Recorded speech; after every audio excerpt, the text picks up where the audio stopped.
अस्सलाम वालेकुम नाजरीन। ड्रामा सीरियल ए दिल अपने इख्तिताम पर है, तो क्या अब रोहाम को मलिहा के साथ किए गए रवैये से पछतावा होगा या फिर रोहाम वाकई मलिहा को तलाक भिजवा देगा?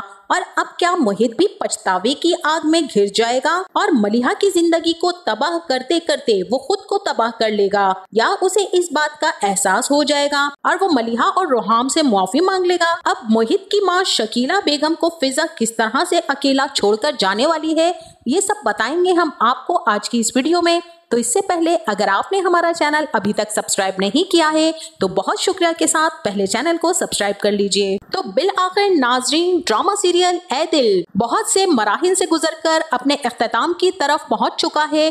जैसा कि सना को भी जब ये पता चलता है कि रोहाम की मैरिटल लाइफ में भी कुछ इश्यूज चल रहे हैं, लेकिन जब वो रोहाम से अपने दिल की बात कहती है तो रोहाम सना को साफ गोई से कह देता है कि सना, हम अच्छे दोस्त तो रह सकते हैं, लेकिन इसके अलावा तुम्हारे साथ या किसी और के साथ मैं कोई नया रिश्ता बनाने के लिए मेंटली रेडी नहीं हूँ। सना समझ जाती है कि रोहाम अपनी बीवी से बहुत ही ज्यादा मोहब्बत करता है, क्योंकि जो उदासी सना ने रोहाम के लहजे और आंखों में मलिहा के जाने के बाद देखी है, तो वो उदासी तो रोहाम की नजरों में तब भी नहीं देखी थी जब सना की कबीर से शादी हो रही थी। तभी सना रोहाम को एक सिंसियर दोस्त की तरह मशवरा देती है कि ठीक है, तुम कोई नया रिश्ता नहीं बना सकते, लेकिन अपने पुराने रिश्तों को तो संभाल सकते हो ना रोहाम।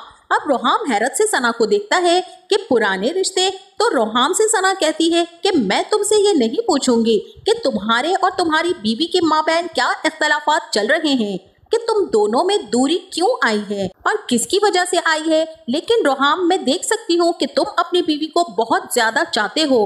अगर मुफाहमत का कोई रास्ता निकल सकता है तो अपने इस रिश्तों को तुम टूटने से बचा लो। अब रोहाम खुद भी समझ नहीं पा रहा है कि मलिहा को अपनी जिंदगी से निकालने का फैसला तो वो कर चुका है, लेकिन उसका दिल इतना बेचैन क्यों रहता है और मलिहा की हर बात उसे क्यों याद आती रहती है। लम्हा लम्हा उसकी आंखों के सामने मलिहा का चेहरा आता रहता है और आंखों से उसे याद कर करके आंसू बहते रहते हैं। जिस औरत ने मुझे इतना बड़ा धोखा दिया कि अब मैं जिंदगी भर किसी और औरत पर एतबार नहीं कर सकूंगा। और इसी के साथ वहीं दूसरी तरफ रोहाम के पेरेंट्स तो यही चाहते हैं कि सना, चूंकि रोहाम की पहली मोहब्बत है, अगर रोहाम और सना की शादी हो जाती है तो हमारे बेटे की जिंदगी में खुशियां लौट आएंगी। लेकिन जब रोहाम की माँ उसे सना के लिए कन्विंस करने के लिए आती है तो रोहाम साफ इनकार कर देता है।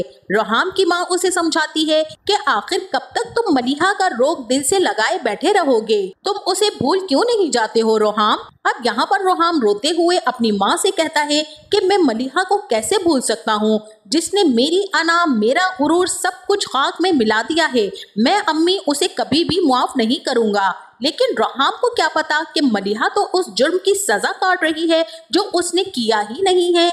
तब जब उसे रोहाम की सबसे ज्यादा जरूरत थी तो रोहाम उससे इस कदर बदजन हो चुका है और दूर हो चुका है कि मलिहा चाहकर भी उसे अपनी सफाई में कुछ कह नहीं सकती है। अब रोहाम के बारे में दिन रात सोच सोच के कि क्या वाकई रोहाम उससे रिश्ता खत्म कर देगा। मलिहा की हालत तो इतनी बिगड़ती है कि तेज बुखार में तपने लगती है।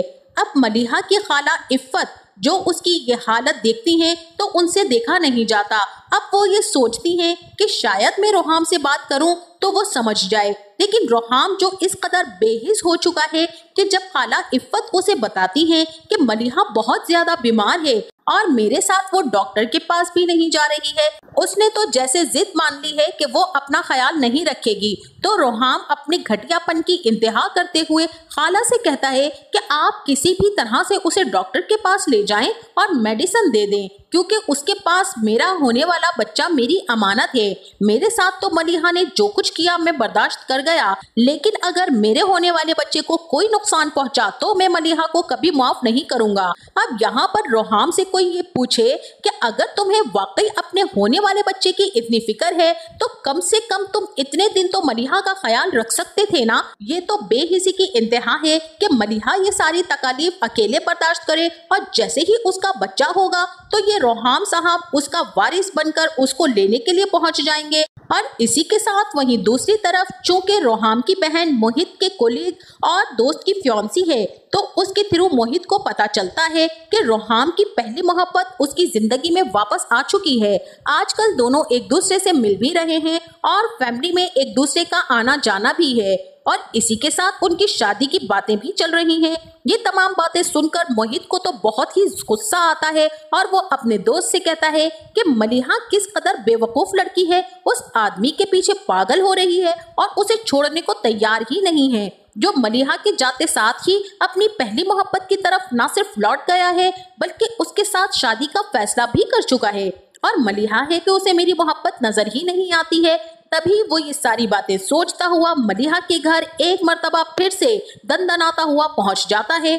अब मलिहा की खाला इफ़्फ़त जब एक बार फिर मोहित को देखती हैं तो उन्हें तो बहुत ही शदीद गुस्सा आता है। अब वो मोहित को गेट पर ही रोकने की कोशिश करती हैं कि मलिहा तुमसे मिलना नहीं चाहती है, तो मोहित भी ऊंची ऊंची चीखना शुरू हो जाता है कि आप उसे समझाएं कि अपनी खुशफहमियों के पहाड़ से अब नीचे उतर आए, क्योंकि जिसके लिए वो मरी जा रही है और मेरी मोहब्बत को धुतकार रही है वो तो उसे कब से भुलाकर अपनी जिंदगी में आगे बढ़ चुका है और अपनी पहली मोहब्बत के साथ जिंदगी गुजारने के मंसूबे बना रहा है। अब मलिहा जब मोहित की ये सब बातें सुनती है तो नकाहत और कमजोरी से उठती है, हालांकि बुखार से तप रही होती है और बाहर आती है। और मलिहा तो पहले ही रोहाम को सना के साथ देख चुकी थी, इसी वजह से तो बुखार में तप रही थी। तो मोहित से वो बाहर आकर कहती है कि ये सब तुम्हारा ही तो किया धरा है, अब तुम कामयाब हो गए हो ना मुझे बर्बाद करने में।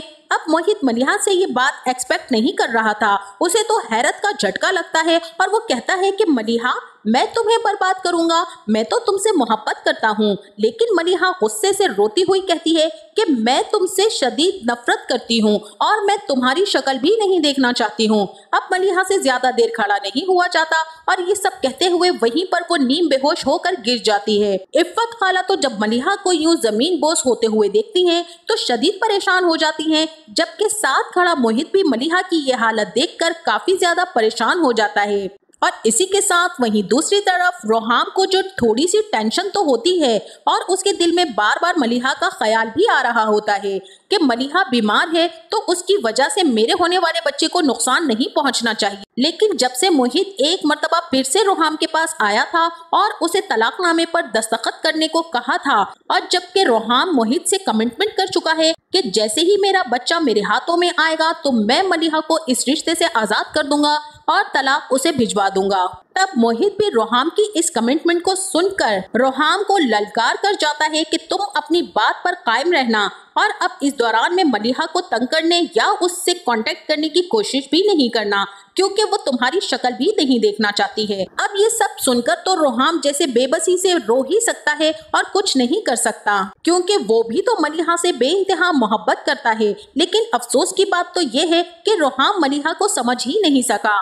चलो अगर मलिहा को ना समझ सका हो, लेकिन बात तो वही आती है कि रोहाम ने तो मलिहा की मरी हुई माँ से वादा किया था कि मैं आपकी बेटी को हमेशा खुश रखूंगा और हर मुश्किल में उसके साथ खड़ा रहूंगा।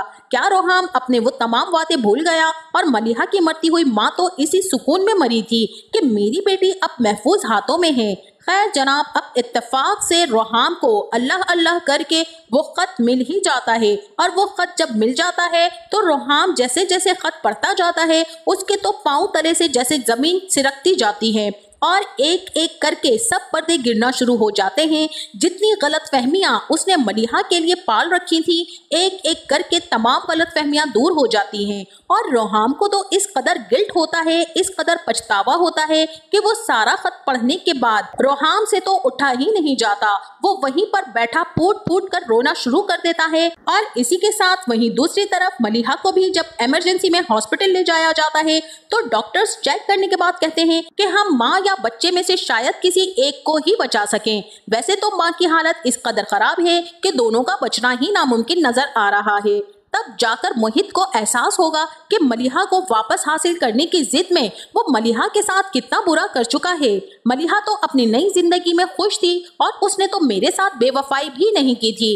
क्योंकि ये सारे का सारा किया धरा तो मेरी माँ का था, सजा मैं मलिहा को दे रहा हूँ। अब जब मोहित को पता चलेगा कि मलिहा शायद जिंदा ना बचे तो उसे पछतावे की आग घेर लेगी। और दूसरी तरफ रोहाम को भी जब ये पता चलेगा कि मलिहा हॉस्पिटल में है तो वो भी भागा भागा हॉस्पिटल आएगा। लेकिन यहाँ पर नाजरीन हम उम्मीद यही करते हैं राइटर से कि रोहाम के आने में वो ज्यादा देर ना कर दें और मलिहा रोहाम को देख ले कि रोहाम वापस आ गया है, जबकि मोहित भी रोहाम से अपने किए की माफी मांगे कि उसने ये रिश्ता खत्म करने और अपनी दिली तस्कीन को हासिल करने की किस हद तक कोशिश की है। और नाजरीन जैसा कि मोहित की माँ शकीला बेगम ने अपनी बड़ी बेटी को रो रो कर बताया था कि फिजा की वजह से मोहित घर छोड़कर चला गया, यही है जिसने मोहित को मेरे खिलाफ किया है।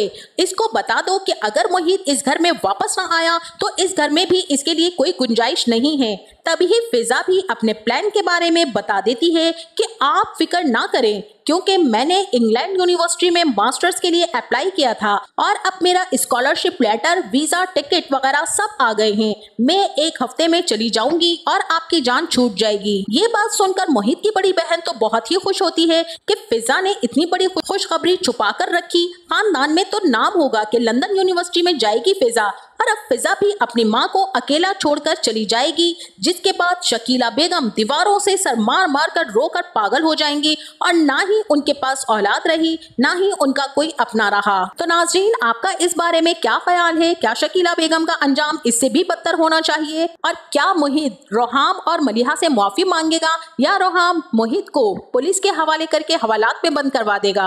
और इस तरह क्या हमें इस ड्रामे की हैप्पी एंडिंग देखने को मिलेगी कि मलिहा और रोहाम एक हो गए हैं? अपनी राय का इजहार कमेंट सेक्शन में जरूर कीजिएगा। जाते जाते वीडियो को लाइक और चैनल को सब्सक्राइब करना ना भूलिएगा। अपना बहुत सारा ख्याल रखिएगा। मिलते हैं नेक्स्ट वीडियो में, तब तक के लिए अल्लाह हाफिज।